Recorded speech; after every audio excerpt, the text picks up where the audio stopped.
সবার ঊর্ধ্বে কিন্তু মানুষ। আল্লাহ তাআলা অনেক মহব্বত আদর যত্ন করে কিন্তু আমাদেরকে সৃষ্টি করছেন। কেন সৃষ্টি করছেন?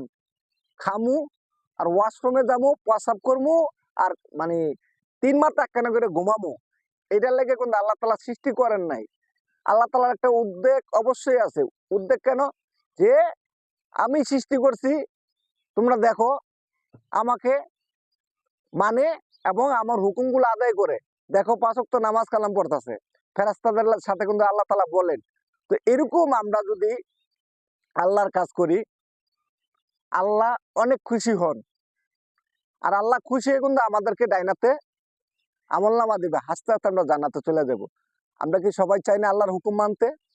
অবশ্যই আল্লাহর হুকুম মানবেন।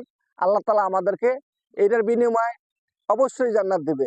এই বিশ্বাস নিয়ে আল্লাহর হুকুমগুলা মানেন, ৫ ওয়াক্ত নামাজ কালাম পড়েন, মানুষের সাথে ভালো আচরণ করেন।